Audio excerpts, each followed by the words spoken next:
UST lost its peg. Bitcoin having a bloody day, innit? Let's talk about that, mates.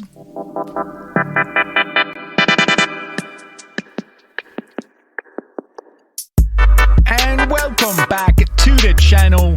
Be sure to hit that subscribe button, make it explode, and then smash the bell icon so you're notified when Mind Your Biz goes live. For real, though. Do all that stuff.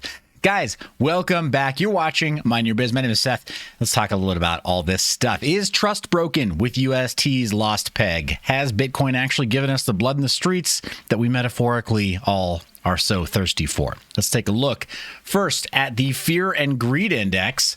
Currently a score of 10, which is nearing single digits. This is looking pretty dire. Pretty dire indeed, but we've been in the extreme fear range for a while.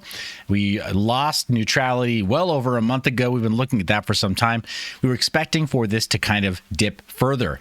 And the nice thing about markets like this, I can call it nice, is that at least we know which way the wind is blowing. We know which direction the market is actually moving. We were kind of crabbing sideways for a time, which from a trader's perspective, which I am not, more of an investor in the crypto space, from a trading perspective, is a good and healthy thing. It gives any kind of trader something to respond against, right? Something to plan for. You can actually short something if you think it's moving down, and you can't if it's just like tiny little movements. So hopefully this is helping somebody out there earn something. The current Bitcoin price, though, I always talk about how that's part of the reality. I've changed this yellow range all the way down to call 35K our new value buy range, or the sort of yellow range where, you know, for you, that might mean slow down or it might mean speed up, depending on your risk appetite. Speaking of risk appetite, speaking of knowing how to do your own research, knowing how to profile your own risk, nothing on this show is ever intended to be advice, guys. Just a big, huge, stark reminder right there in your face. That's the red screen. I have to show it, guys. I have to play the game, and I appreciate you playing along with me. So this is not intended to be advice, but going back to that chart, guys, that yellow range now kind of clearly defines for us that anything above 35K, at least moving forward, anything above 35K is what we would consider that may or may not be something that you want to take right now as we're beginning to test new lows. This chopstick range, we had a breakout on the downside. MACD is still bearish. Of course, right? That really sharp histogram, those bars really sharply moving down on the histogram.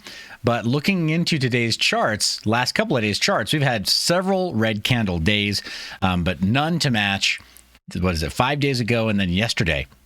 A little bit of relief in the last 24 hours, but wicking down to 29,000 or so. Yikes, we broke 30K. Thankfully, support is still there, that 30K. You do with that what you will. We're not going to do a full technical analysis show here, but I am just going to say we've been talking about this for a while. We threw these chopsticks on the board, and Bitcoin has largely performed in that range where we can kind of see very clearly that we're heading down, right? We're not heading up. We're not even necessarily heading sideways all that much. It's kind of crabbing sideways from before. It's really just moving down, though, if we look at that larger trend over the last couple of months, though. So there's no ambiguity there. So a score of 10, not too shocking. But you know what? I was going to say it's shocking, but it's also not shocking. Talking about how Terra lost its peg on UST, the Terra USD token. Over here on Cointelegraph, they have a really great graphic as per usual. Just phenomenal graphics over there. But this is the Terra USD price chart. They're showing right here at this point that it's at 74 after a little bit of relief, that it dipped down to 67 cents. But wait. There's more.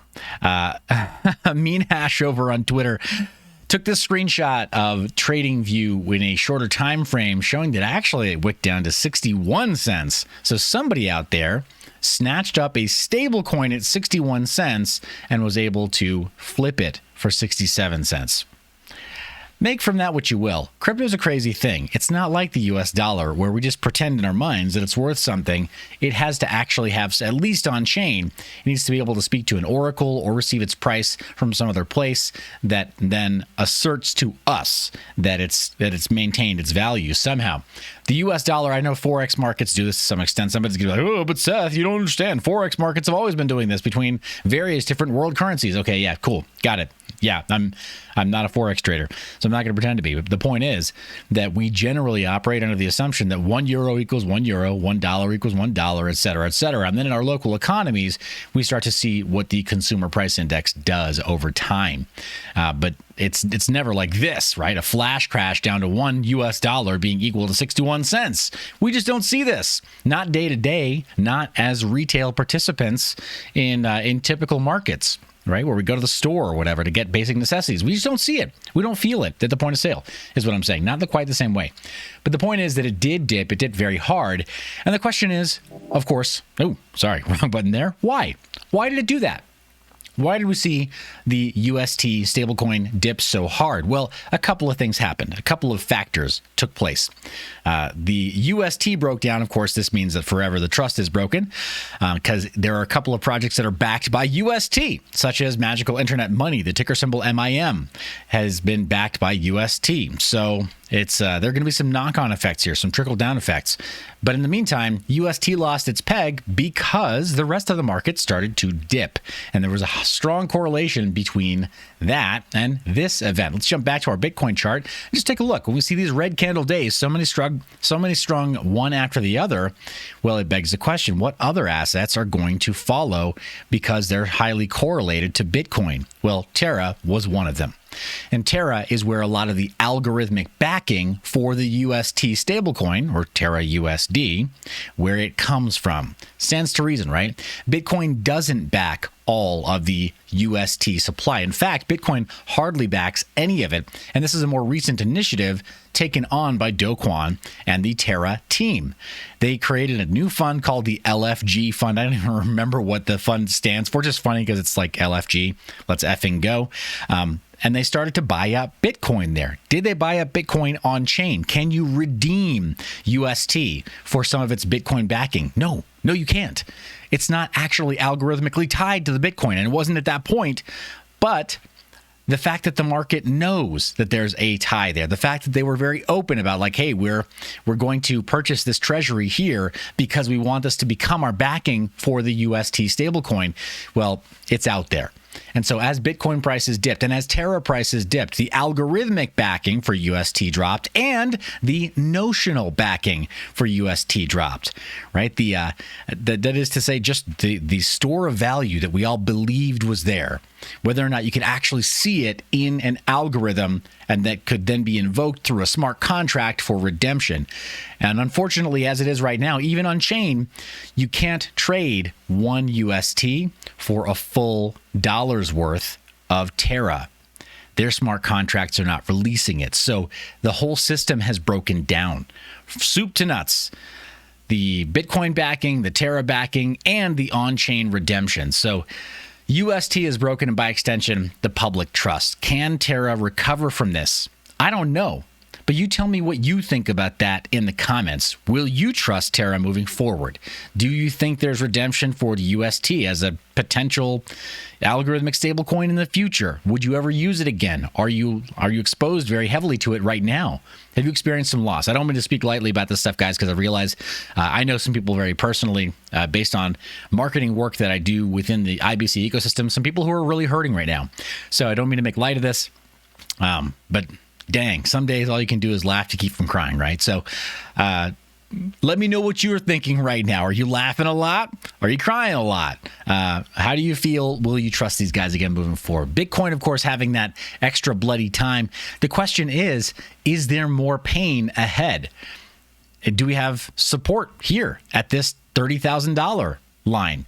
Well, I think only the next couple of days will tell. Some people are going to be really anxious to see these 2-hour charts and whatever else. Here on Mind Your Biz, we just don't do that. Lots of volume behind those red candles, not nearly as much behind the green candles, it seems. Our most recent green candle, of course, we're still in the middle of that 2-hour time frame right there, so I'm not going to put too much stock in that, but we stick with the one-day chart for a reason here on Mind Your Biz. That said, there is a lot of blood in the streets. Are you looking to scoop some of that up? Are you interested in buying cheap Bitcoin? Do you think it's going to get cheaper? Well, Forbes has a full article on the dip. They're excited about it. They're, of course, talking to everybody who reads Forbes about how this could be the right time as there's monetary tightening, as the Fed raises interest rates, at least on the U.S. dollar, which will, of course, affect the entire world because the Fed does that, affects the entire world. No country is an island when it comes to U.S. financial policy. So we're looking at raising interest rates. What's that going to do to the value of Bitcoin? I mean, $1 from today isn't even worth what it was worth 1 year ago. So what does that mean when we have Bitcoin that's at the same price, the same notional price that it was 1 year ago? It means that Bitcoin is technically about 8 to 12% less valuable than it was a year ago. So I think there's a little lesson in that as well. I don't want to dive too deeply into it. I'm not a quant, guys, and this is not financial advice.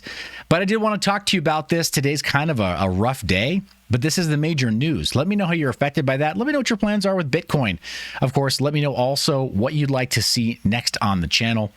As always, guys, you're the reason I make this media. I love your face. Remember to stay private and mind your biz. Thanks for watching all the way to the end of the video. Remember to check out mineyour.biz, where you can sign up for Mine Your Biz Insiders, our occasional newsletter where we don't spam you, but we do send out occasional important information, including flash sales and important deals on privacy-preserving technology. This is one of the ways that we can talk to you without censorship and without the oversight of third-party media platforms. You can also check out the new Mine Your Biz phone, as well as merch or sign up to become an affiliate for anything sold directly on the mineyour.biz website. You can earn a percentage of anything that we sell. Thanks for watching all the way to the end of the video. You're the reason I make this media. I love your face. Remember to stay private and mind your biz.